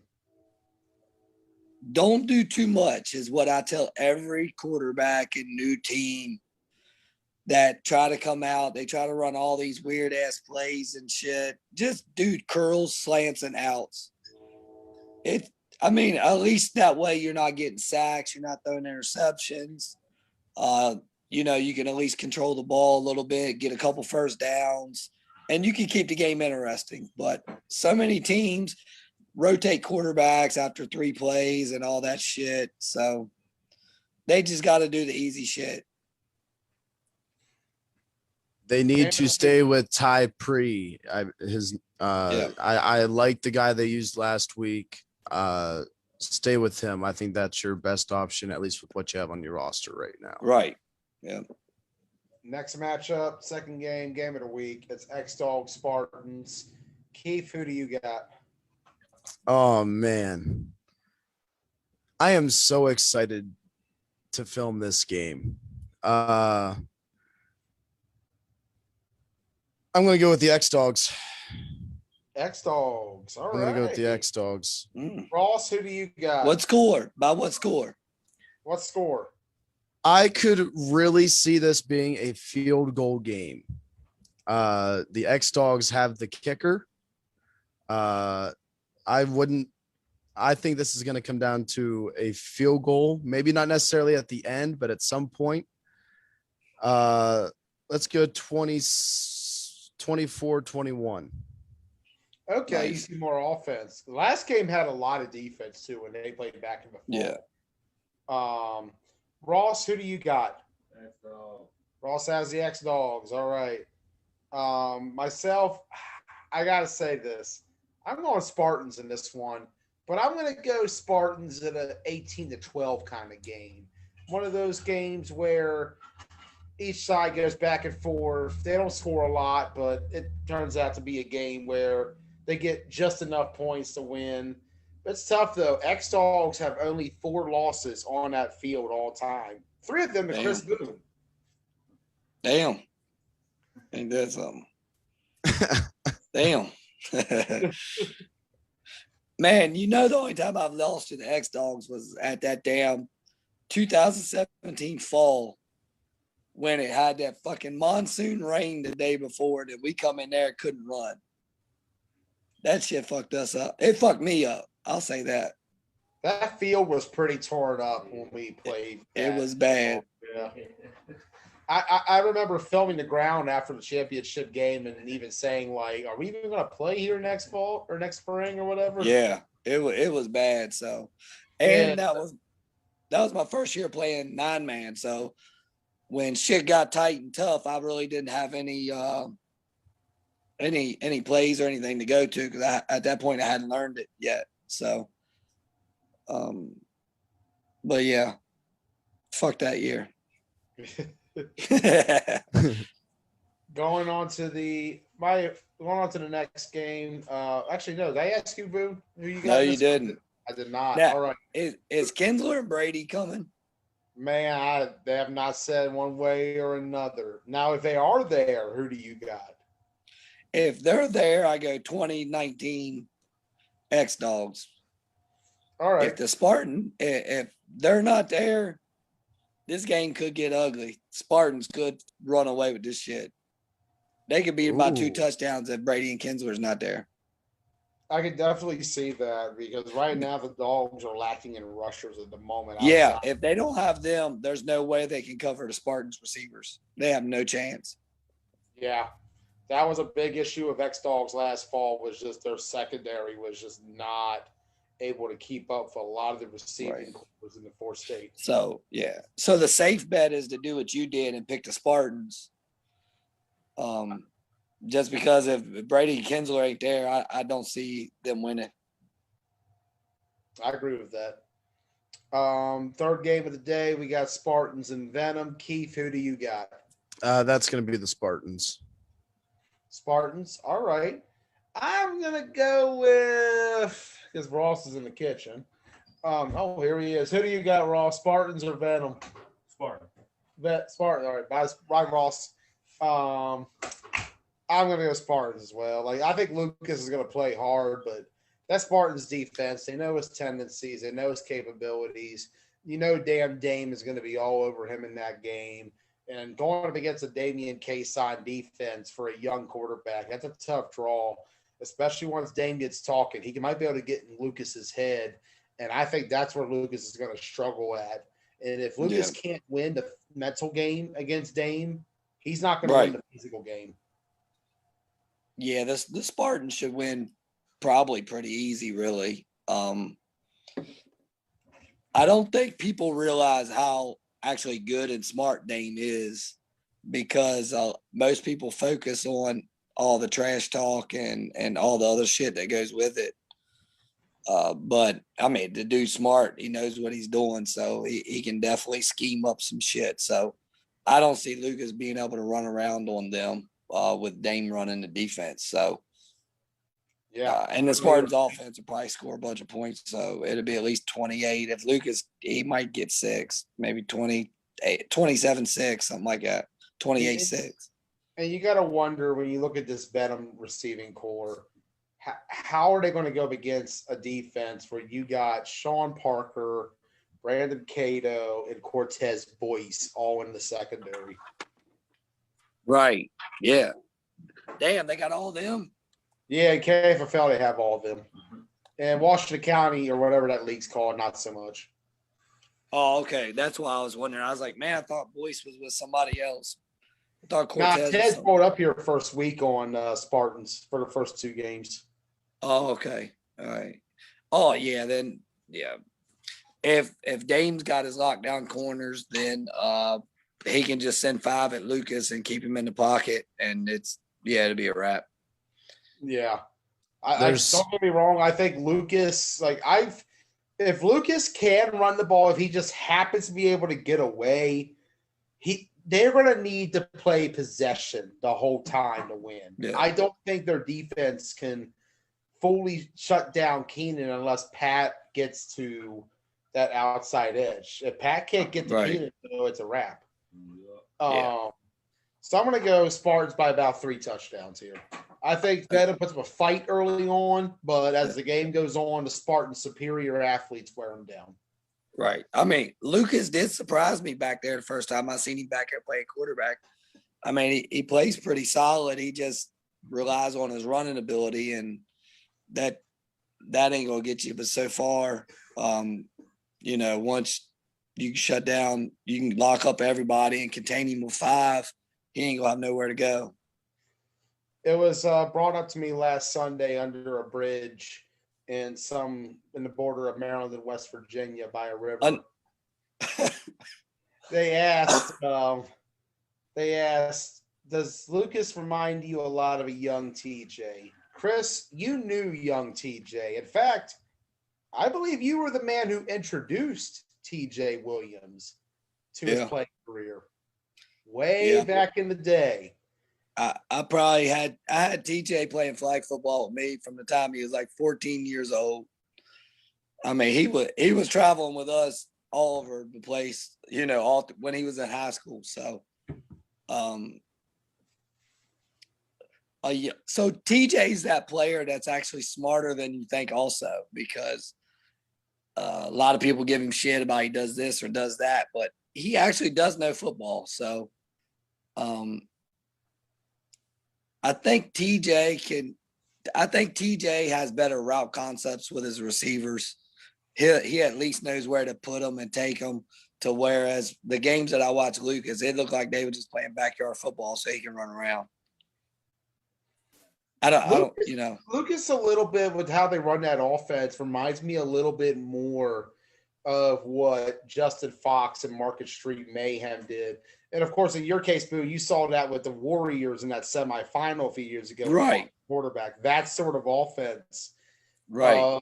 Let him run around and use his quick feet to make guys miss, which can be effective. Don't get me wrong. Like Fox got Market Street to 2 championships 5 years ago doing that exact approach. Wow. What it boils down to, though, is having the athletes around you to make that work 100%.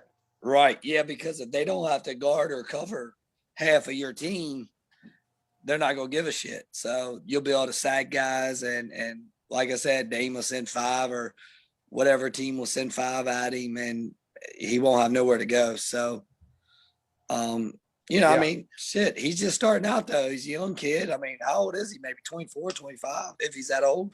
I think someone told me 22 or 3. Okay, yeah. So he's even younger. So, yeah, I mean, he's a young man. If he can find a group of guys that'll stick with him while he struggles for a year or so, till he learns the game a little bit more, he could be okay later on down the line. I got faith in him. I definitely got faith in him. Final game of the day. It's going to be Killer Bees and Venom. Keith, you're playing in the game, so you can't make a pick. Ross, who do you got? Killer Bees or the West Virginia Vet? What Bees team is showing up? Is this the A team with Tay, Tyler, and Lurie? Right. Is this the B team with the rest of the guys? Or is it the C team where a roadshow plays quarterback? I think it's going to be the most interesting game of the day. You think? I think so too. Like, that's the thing. Like, don't get me wrong. If you got T. Spence in the secondary, if you got Tay Sosa, Q, and you throw in Dirt Boy, I think the Bees run away with this 100%. I'm going to go Bees, but I think it's going to be a close game. You got Bees? I think it'll be a close game too, but I think a lot of it also depends on what the Bees come out with. There were hints earlier in the broadcast. There may not be a Tay Sosa on Saturday. And if there's no Tay, whose day is it? There were no hints at all. I said nor one way nor the other. Thank you very much. So you just have to wait and see. I am not releasing any sort of team strategy whatsoever, sir. I like that strategy. All right. I've always been a fan of that. You know that. We'll see what the Bees got. I'm looking forward to. I think it all depends who they got. Like, you got Bees. Bees close. Most interesting game of the day. Yeah. I feel like like I said, it goes back to like what they got. Like, don't get me wrong, if they got the guys there, they're going to win this game handily. I feel like, but if they don't, and you have the issues that we saw in week 1, where despite all the talent they have on that team, like Polo and Zabir and Moats and Chad and Carlos, to name a few. Damn, all of them are in the Bees. Yeah, they're all on the Bees. Taylor Suitors, another guy we know.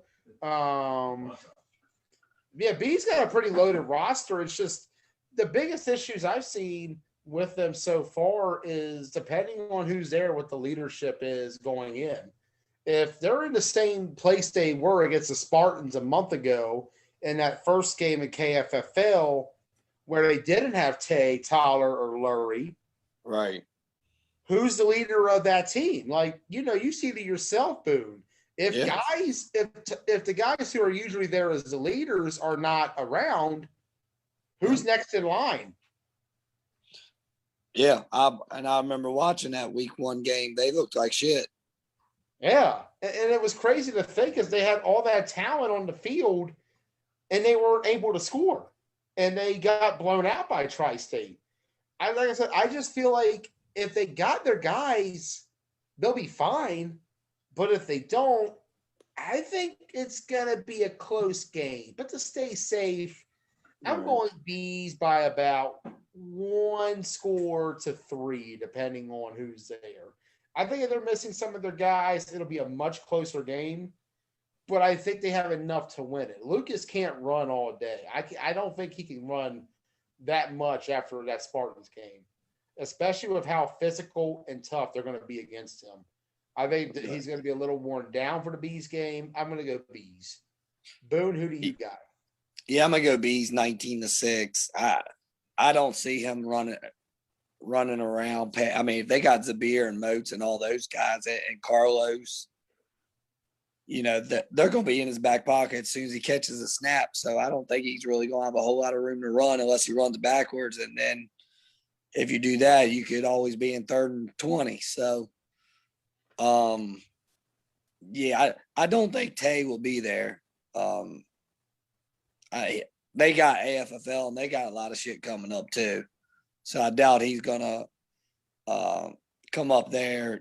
I know he just got done playing the East Coast Nationals, and that shit takes a lot on your body. So he might be he probably sitting out this weekend.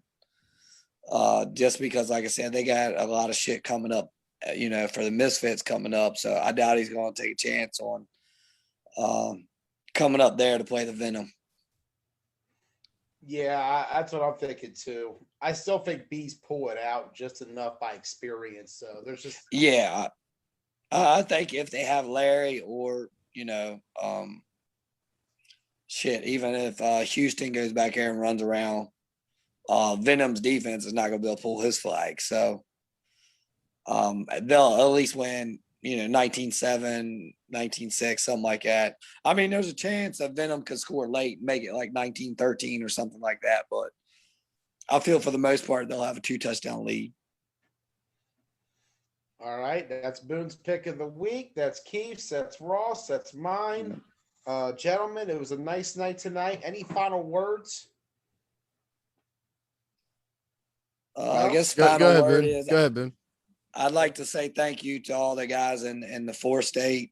A lot of people reached out to me after we won and shit like that. Everybody congratulated us and all that shit. And, I just want to say thank you to everybody out there that, supports us and us traveling and watches our games and and all that shit. You know, that shit means a lot because we all pretty much family. You know, we all take times out of our lives to go out there on the field, talk to each other, play, have a good time.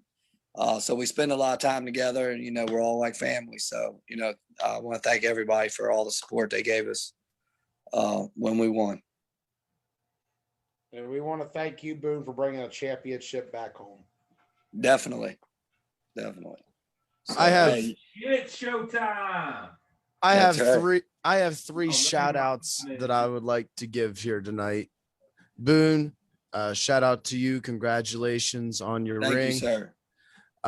The second shout out is once again to my Orioles for the no-hitter today. Good work, guys. Love it. Goes. And the third shout out is to TJ Williams. He has made me some try hard shirts. He made me a mask and some hats. So shout out and appreciate it, my man. Good stuff. Hey, y'all have a good night. Ross, it was good talking to you. Joey and my man, I'll see y'all guys soon. I think I'm gonna come up Saturday and watch the games. So I'll see y'all up there. All right, Boone. All right, catch you later, Boone. All right, fellas. Have a good night, champ. Thank you. Chris Boone joining us. He's won so many championships, he already forgot about beating the Bees last season. Yeah, I guess time flies when you're having fun, right? Yeah. Got to give it to him, man. All he does is win, win, win, no matter what. He could never get enough. Anyway, anyhow, anywho, for Chris Webb, Lucas Hall, Damian Cason, Chris Boone, Ross Collins, and Keith Giles, I'm Joey Blaze saying good night. We'll see you Saturday morning, 8 a.m., X-Dogs, Outlaws, followed by at 9:15, the game of the week, Spartans, X-Dogs, followed by Spartans, Villains at 10:30. And Spartans Venom. Spartans Venom. Spartans Venom. There you go. There you go. Let's look at the Villains jersey. And then to wrap up the day, we got Bees Venom. It's going to be lit. It's going to be legit. It's the Keystone Flag Football League. We got another season. We're about almost done. It's playoff time. The heat is on, and the KFFL. Good night. Good night, everybody.